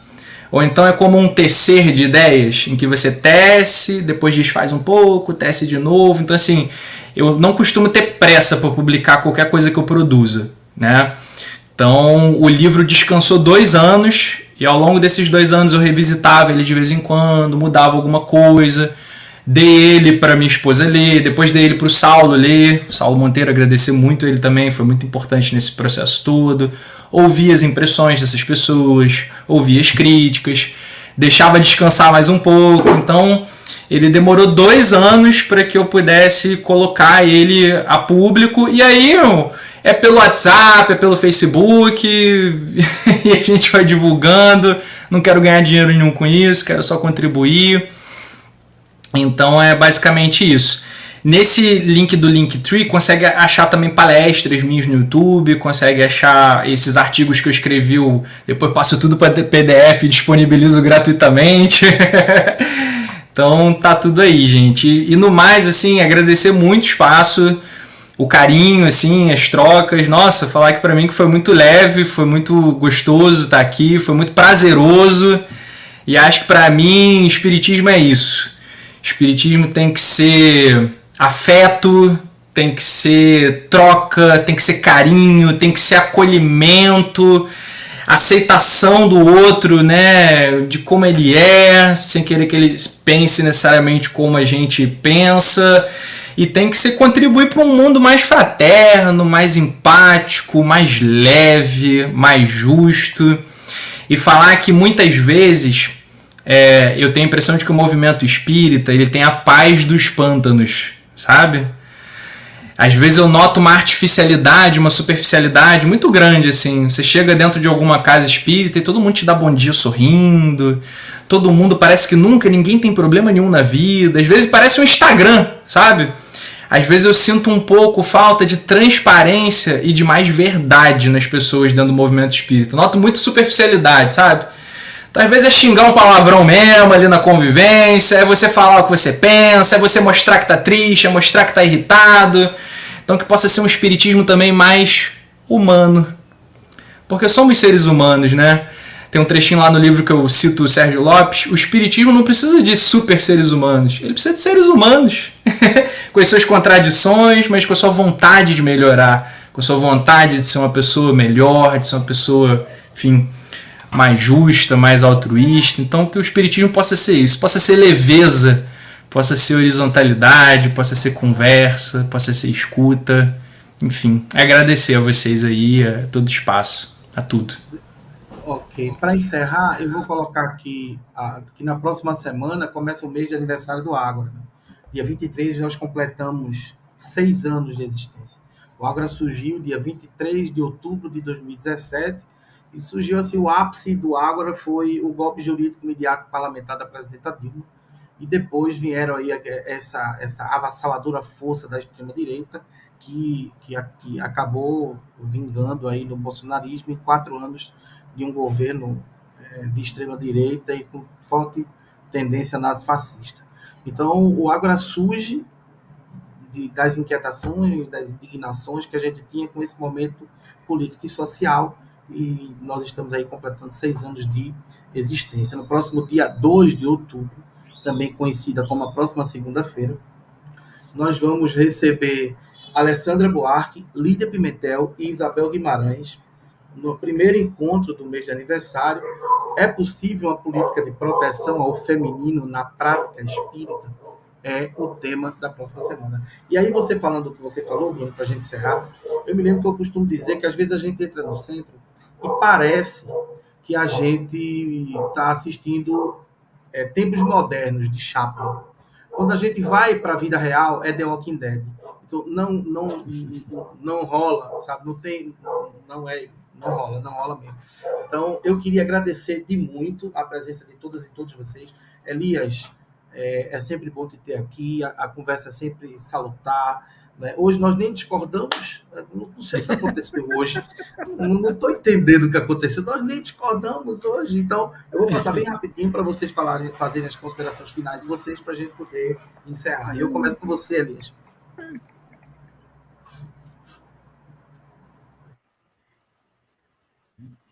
Ô Alexandre, está me ouvindo? Estou ouvindo, estamos ouvindo, assim, estamos ouvindo. Tá.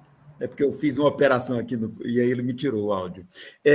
Assim, primeiro, muito obrigado a todos pelos comentários elogiosos aí, né, gente? A gente fica feliz porque a gente entende isso como reconhecimento. E eu agradeço de coração, sabe? A gente que anda na contramão, na contracorrente, né? A gente às vezes apanha um bocado. Então, ouvir também algumas mensagens de reconhecimento é animador para a gente. Então, eu quero agradecer a você, Bruno, pela oportunidade que você trouxe de estar conversando com a gente aqui, que eu achei fantástico, né? Gostei demais do seu livro, gostei demais do seu papo, né? Já botei para a nossa casa espírita lá ver esse bate-papo que a gente fez, porque a gente estava conversando sobre isso ainda anteontem, lá na Fraternidade Espírita. Como está o espiritismo? O Haroldo previu isso, eu acho que ele foi muito... Eu até brinquei, eu fiz um vídeo que eu falei, olha, eu discordo da maneira como ele colocou, né? Se a espiritualidade não fizer algo, o espiritismo vai acabar. Quem tem que fazer somos nós, né? Mas ele tem razão, sabe? Se a gente não fizer alguma coisa, o espiritismo vai virar um movimento de fanatismo religioso, né? Então, adorei a sua apresentação, o seu trabalho, o bate-papo com você. E, Alexandre, muito obrigado pela oportunidade. Foi muito bom estar aqui hoje. Um abraço a todos que estiveram conosco. Bruno, meu querido amigo, suas considerações finais. É só agradecer mesmo, falar que acho que espiritismo Para mim, é isso que a gente está fazendo aqui.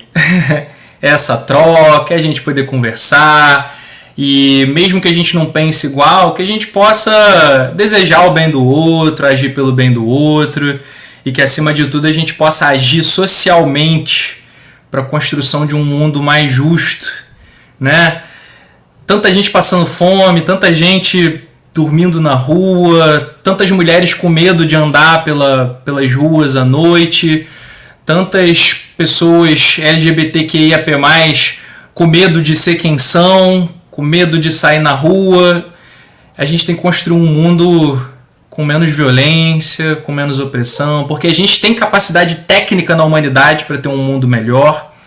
Falta vontade política para que a gente tenha um mundo melhor. Então o espiritismo tem que ser uma ferramenta para a construção de um mundo melhor. O espiritismo não tem que ser a finalidade. O espiritismo é um meio. É mais uma ferramenta, não é a única ferramenta. O espiritismo é mais uma ferramenta para que a gente construa um mundo melhor. Mas que cuidemos dessa ferramenta, porque se a gente não cuidar, ela enferruja e a gente não consegue usar tudo que ela tem para dar. É isso, agradecer o carinho e que vocês possam ter aí uma excelente semana, tudo de bom para todo mundo. Eu quero dizer a vocês, da minha satisfação, da minha alegria, agradecer a Elisa, agradecer a Bruna, agradecer a todas e todos vocês. Quem vai assistir a live depois, vai lá, aperta o sininho, ajuda a gente a compartilhar. O Ágora está com quase 1.500 seguidores, eu quero chegar aos 1.500, a gente está com 1.400. Não, aos 2.000, o Alexandre. Chegar lá para fechar, para fazer uma continha fechada. Aos 2.000, gente, ajuda aí, ó. Ajuda aí para colabora aí com a gente. Então, assim, muito obrigado, a tua fala me contempla bastante, fico muito feliz em ver tua jovialidade, né? Um cara jovem, com a cabeça tão bacana, sabe? E isso nos inspira muito, é muito inspirador. Eu já disse a Elias que eu sou fã de carteirinha dele e por isso nós estamos juntos. E assim, e estamos juntos também porque quando a gente não concorda mesmo. A gente não faz esse sorrisinho que você falou e que a gente encontra invariavelmente nos centros espíritas. Então, quando a gente não concorda, eu também não concordo. E isso para mim, é muito bom porque a gente aprende bastante. Boa noite, bom dia, boa tarde. Bruno, fica aí um pouquinho, tu e Elias, para a gente poder fazer só uma avaliaçãozinha. Gratidão a todas e todos vocês. Beijo no coração e até o nosso próximo encontro, dia 2 de outubro, com Alessandra Buarque, Lídia Pimentel e Isabel Guimarães. É possível imperdível feminino na prática espírita?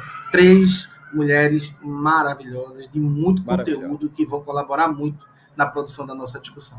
Até a próxima segunda-feira e uma boa noite.